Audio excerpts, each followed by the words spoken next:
Bom, no vídeo de hoje eu vou falar sobre 3 hábitos que vão ajudar qualquer pessoa a alcançar a fluência. Então, são todos hábitos muito simples, na verdade, são coisas que já estão, de certa forma, saturadas na internet. Só que eu vim trazer um novo ângulo para que muitas vezes a gente escuta falar sobre isso e a gente não consegue criar motivação para implementar aquilo na nossa vida.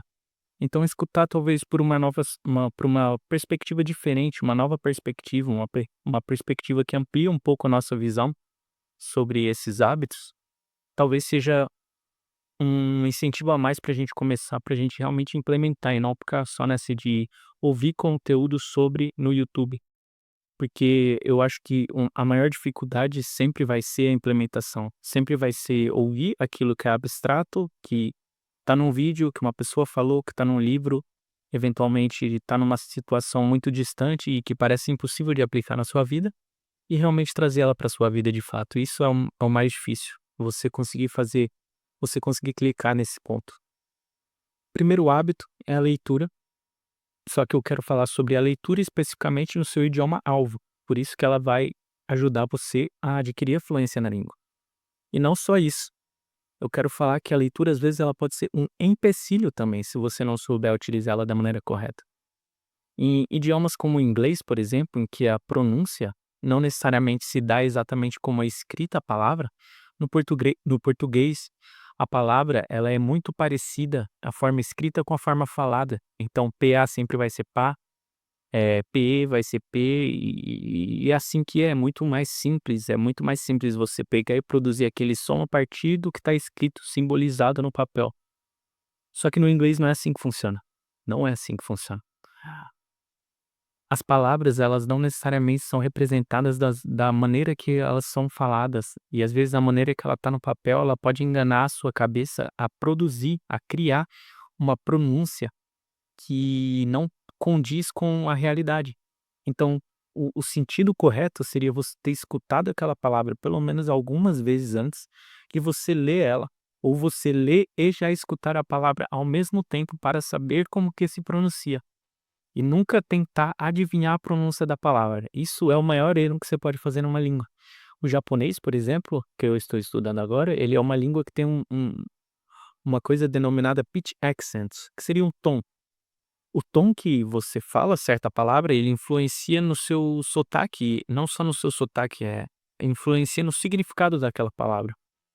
Eu não tenho ainda um bate-pronto, assim, para explicar, para dar um exemplo, mas é importante a entonação. Um exemplo em português. Se você afirma, por exemplo: "Essa mesa é azul", eu estou fazendo a afirmação: "Essa mesa é azul". Porém, vamos supor que eu seja deficiente visual e não consiga enxergar a mesa. Eu vou perguntar: "Essa mesa é azul?". Percebe que eu falei a mesma frase, mas eu mudei a entonação? E o fato de eu ter mudado a entonação transformou a frase que era uma afirmação numa pergunta? Então, essa sutileza, existe no japonês dentro de palavras, existe no japonês dentro de frases, então você tem que tomar cuidado também, é muito importante. E no inglês isso se traduz também através de entonação, às vezes principalmente no inglês mais coloquial, falado no dia a dia, muitas pessoas não vão fazer a ordem de troca de verbo, de troca de sujeito com verbo para fazer uma pergunta, não vou colocar o do na frente da pergunta, vão simplesmente falar uma afirmação em tom de pergunta. E principalmente no inglês coloquial, em livros dificilmente você vai encontrar isso, mas o tom da pergunta ele é importante. Então você ter esse conhecimento, saber ouvir, entender não as nuances da sonoridade da língua é importante. Por isso que você tem que ler só depois de você saber escutar. Só depois de escutar. Nunca ler antes de escutar. Você vai ler, pegar para ler livros de fato, ou com audiobooks desde o princípio, se você quer começar estudando isso, você vai usar um audiobook, você vai pegar o livro ali determinado que você escolheu para ler, vai colocar um audiobook de fundo e vai acompanhar a leitura. Uma estratégia excelente para você evitar esse tipo de problema. Uma outra estratégia é você dar prioridade a vídeos no YouTube, séries, podcasts, para depois introduzir a leitura no seu dia a dia, em inglês. Porque a leitura, na minha opinião, ela tem que estar sempre na sua vida e sempre, pelo menos, se não tiver em inglês, que esteja em português. Agora a gente quer também conversar um pouco sobre não só sobre esse "malefício", entre aspas, da leitura que pode ocasionar, mas também o os benefícios da leitura. A leitura, ela é capaz de prender a sua atenção de maneira muito profunda, de maneira plena. Você quer prestar atenção não por conta da língua, mas por conta da história que está acontecendo ali. E o ser humano, ele é dotado de uma capacidade incrível que acontece desde a sua infância até a sua vida adulta, você nunca perde isso. É uma capacidade que conecta a forma com o significado e o significado com a forma. Então, se você está lendo em inglês, você capta a mensagem do que o autor está dizendo, porque você está com a atenção plena na história. A história é interessante para você, então o significado do que você está lendo é importante para você. A partir do momento que você capta isso, devido à sua atenção plena, por mais que você não entenda 100% das palavras, vamos supor que você entenda 95, 90% das palavras, mas você entende o que está sendo dito, você capta a mensagem, o fato de você ter captado a mensagem transforma esse significado em forma em você. Ou seja, você aprendeu a forma, você aprendeu a língua, sem necessariamente estar prestando atenção na língua. E isso é muito bonito e é uma capacidade que o ser humano, ele é exclusiva do ser humano, tá? Isso é algo incrível que somente o ser humano é capaz de fazer. Até hoje, né, a gente só não conhece na natureza nenhum outro ser que seja capaz de fazer isso. E o outro ponto é o conhecimento implícito, certo? Conhecimento implícito.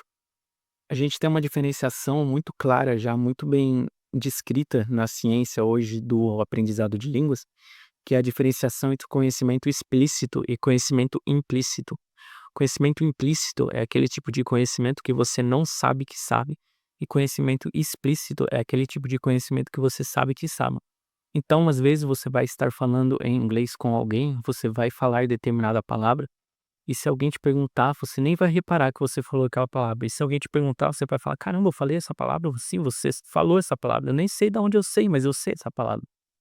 Então, esse é o tipo de conhecimento implícito. Às vezes você não sabia que você sabia determinada regra gramatical, mas quando você vai se comunicar, pelo fato de você ler muito, você ter uma bagagem grande, escutar bons podcasts valiosos de informação com pessoas que se comunicam bem em inglês, isso vai se traduzir na sua capacidade de comunicação.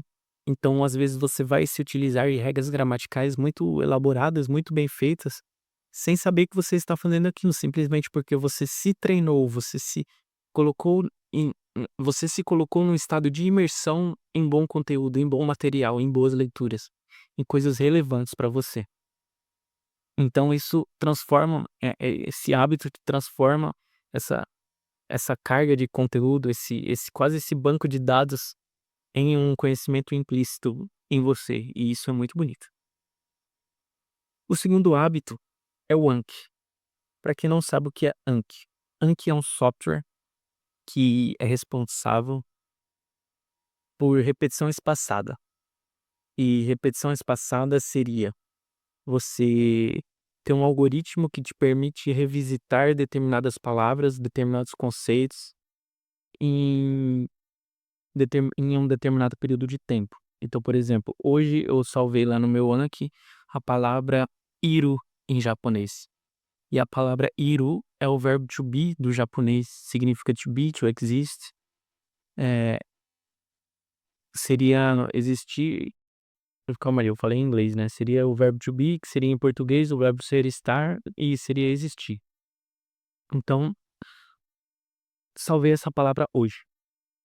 O Anki disse que o melhor dia para eu revisitar ela, para o nível de conhecimento que eu tenho hoje, é amanhã. Amanhã, provavelmente, ele vai falar que talvez seja daqui 3 dias, talvez daqui a 6 dias seja o melhor momento para eu revisitar essa palavra de novo, dependendo do meu nível de conhecimento. Aí ele vai falar: "Beleza, tá, agora depois de 6 dias eu vou fazer vou lá no Anki", ele vai falar assim: "Bom, talvez agora só daqui um mês você precise revistar a sua palavra". Ou então, aí ele vai falar: "Mano, treina de novo, treina de novo, de novo, de novo, hoje, amanhã e depois, depois, depois, porque você ainda não aprendeu essa palavra". Então esse é o software. E eu falei de uma maneira grosseira o que ele faz, tentei explicar de uma maneira meio rasa aqui para todo mundo entender. E o Anki, ele é conhecimento explícito por natureza, porque eu sei que eu sei, porque eu estou me programando a saber aquilo, eu estou ativamente estudando, é um estudo deliberado, é um estudo ativo, é um estudo que eu escolhi estudar. Então, ele é um conhecimento explícito. Porém, no aprendizado de línguas, a gente sabe que conhecimento explícito não necessariamente traduz em fluência. Não necessariamente o conhecimento explícito vai se traduzir numa capacidade de comunicação melhor. Então, vamos supor que hoje você aprende o verbo to be. Amanhã você vai conversar com um nativo, você não sabe conjugar o verbo to be. Não, pelo menos num contexto de conversa, em que a velocidade precisa estar presente, em que o contexto é importante, em que as informações passam rápido, em que existe uma certa pressão social. Então, nesse contexto, provavelmente você vai travar e não vai saber pronunciar o verbo to be. Se eu te der um exercício de gramática que você fazer com o tempo, em que você tem tempo de ler, observar e aplicar aquele conhecimento do verbo to be que você estudou hoje na aula, então provavelmente você vai conseguir conjugar ali naquele contexto de prova do exercício, do exercício de gramática, talvez na hora de escrever uma redação. Por quê? Porque você tem tempo e você não tem tanta pressão do que na hora de estar falando com um nativo, por exemplo, ou falando com uma pessoa que saiba se comunicar na língua. Então esse conhecimento explícito não necessariamente se traduz para fluência comunicação, na comunicação. Então, o lado bom do Anki nesse sentido é conhecimento explícito como vocabulário. Hoje a gente sabe na ciência que o vocabulário adquirido através de Anki, repetição espaçada e recordação ativa, que eu já vou explicar exatamente o que que é, ele eventualmente se traduz para conhecimento implícito também. Então, hoje a palavra iru, que eu aprendi no japonês, hoje ela é um conhecimento explícito para mim. Daqui determinado tempo, talvez 30, 40 dias, ela já não seja mais conhecimento explícito, ela está em conhecimento implícito, mesmo que eu não, de repente, eu não escute um nativo falando nesse período essa palavra, eventualmente eu vou conseguir me comunicar utilizando ela, porque ela já virou parte de mim, ela já se tornou conhecimento implícito. E isso é muito interessante, por isso que o Anki, ele é uma das ferramentas mais importantes no seu aprendizado de idiomas. Só que a gente tem que ter alguns cuidados com o Anki, tá? Ele não é só coisas boas. O Anki, ele ele apresenta uma dificuldade gigantesca a você, que é a motivação. Você vai perder motivação. Você vai perder motivação eventualmente se aquilo não for um objetivo muito claro para você, se você não tiver um horário demarcado do qual você vai fazer o Anki.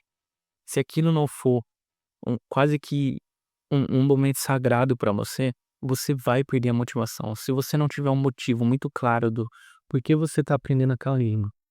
Qual o seu objetivo naquela língua? Qual o seu objetivo com a Anki esse mês? Qual o objetivo de você fazer todas essas repetições passadas, aprender todas essas palavras? Qual o seu objetivo? Por que você está fazendo isso? Saiba se explicar. Enquanto isso não for dominado por você a nível intelectual, emocional, espiritual até, você não vai ter motivação suficiente. Você vai começar bem e sair no meio do caminho. Sair na primeira semana, sair no primeiro mês, o que não é o suficiente, obviamente. O certo é você manter esse hábito por pelo menos um ano na sua vida, até a fluência se estabelecer de maneira um pouco mais duradoura para você. Porque o Anki, ele vai criar esse conhecimento quase que exponencial para você. Você vai aprendendo palavras durante um ano. Durante um ano você vai fazendo repetição espaçada, aprendendo, adquirindo vocabulário, adquirindo vocabulário. Vai chegar um momento que a leitura vai ser a melhor forma de você realizar uma repetição espaçada, por exemplo. Porque num livro vão ter ali milhares de palavras, essas milhares de palavras, toda vez que você lê ela, você repetiu. Então não há necessidade de você fazer mais aquele baralho no Anki, daquelas palavras no Anki, porque você já é fluente na língua, você pode simplesmente pegar, assistir um vídeo de 2 horas de alguém falando sobre um assunto do seu interesse na língua sem legenda. Quando você chega nesse ponto, talvez o Anki já não seja uma necessidade tão gigantesca para você. Você pode diminuir o Anki, ou você pode remover o Anki totalmente. Ou você pode direcionar o Anki somente para palavras de baixa frequência, palavras mais raras, palavras que aparecem pouco. Talvez seja mais inteligente você fazer isso. E aí você reformula toda a sua ideia, todo o seu estudo do Anki. Mas percebe como isso só se dá depois de um ano e meio, 2. e aprendizado de dedicação. O segundo ponto é, pelo fato da leitura ser algo que você se interessa naturalmente, então você tem uma atenção plena naturalmente em fazer aquilo, o Anki já não. O Anki você tem que se forçar a ter atenção. E é difícil você construir essa atenção, principalmente no mundo de hoje, em que você tem acesso a Instagram e TikTok assim, ó. Então não faz sentido você perder seu tempo, entre aspas, estudando, porque você precisa daquela dopamina, daquele prazer momentâneo ali do Instagram, e acaba que sua atenção se esvai. Você não tem uma atenção sustentada, você não tem a capacidade de sustentar sua atenção durante 30, 40 minutos seguidos. E isso é difícil, isso exige dedicação para você chegar até lá. Às vezes você vai conversar com 5 minutos, às vezes você vai conversar com 1 minuto, mas eventualmente você pode chegar nos seus 30 minutos, 1 hora de estudo subsequentes. Terceiro ponto, vamos lá. Terceiro e último ponto. Terceiro ponto, ele é o mais divertido de todos, com certeza, que é ter um hobby na língua. Tenha um hobby, algo que você se interessa naturalmente em fazer na língua. Se você é um cara que ama Corinthians, por que não assistir algo de futebol em inglês, conversar com alguém sobre futebol em inglês? Por que não? Se isso vai te dar motivação para estudar. Pesquisa um livro sobre a história do futebol em inglês. Pesquisa um vídeo no YouTube sobre a história do futebol em inglês. Hoje existem aplicativos que colocam legenda automaticamente para você no YouTube, mesmo que o vídeo não tenha legenda. Olha só que interessante. Então você vai ter legenda, você vai conseguir ler, você vai conseguir assistir o vídeo de qualquer forma. Se você é uma pessoa que gosta de série, não importa se a série é alemã, se a série é argentina, se a série é no Brás ou na 25 de março, bota a dublagem em inglês, assim você vai aprender o inglês. Bota a dublagem em inglês sempre, entendeu? Você vai se sentir motivado a fazer aquilo. É um hobby seu, uma coisa que você faz por prazer, é uma coisa que você tem disposição para fazer, uma predisposição para fazer. Então faz em inglês. Vai ser muito melhor para você, muito mais fácil, muito mais proveitoso. Se você ama jogar videogame, se você gosta de jogar LoL, joga em inglês. Joga no servidor gringo, joga com amigos gringos, sei lá, dá um jeito. Entende? Ano passado ou retrasado, não me lembro agora, eu tava no vício do Minecraft. Adorava jogar Minecraft, só que eu só assistia conteúdo de Minecraft gringo. Enquanto eu jogava, eu colocava ali algum conteúdo de gringo pra ouvir. Eventualmente eu tava trabalhando tanto, fazendo tantas coisas que eu não podia mais jogar. Mas aí eu tenho mais de 1 ano que eu não jogo. Mas é importante isso, você aproveitar esse tempo de lazer para conseguir alavancar algumas horas ali no seu dia, ou algumas horas na sua semana, na sua língua-alvo, de uma maneira proveitosa e prazerosa, que vai fazer você ter uma atenção plena e adquirir conhecimento implícito. Bom, falei sobre os 3 hábitos, falei sobre os pormenores de cada um. É isso. Quem quiser ter uma mentoria, o link está na descrição. A mentoria é excelente para principalmente iniciantes, intermediários. No caso, a mentoria é falar em inglês. Nós vamos nos comunicar em inglês. Vou avaliar o seu nível, dar dicas de como você pode seguir dali para frente. Se você só quiser conversar comigo no meu WhatsApp, fica à vontade. Entra aí no meu site, me chama no WhatsApp, a gente pode só conversar no WhatsApp sem nenhum custo. Me segue no Instagram, me segue no Substack. E é isso.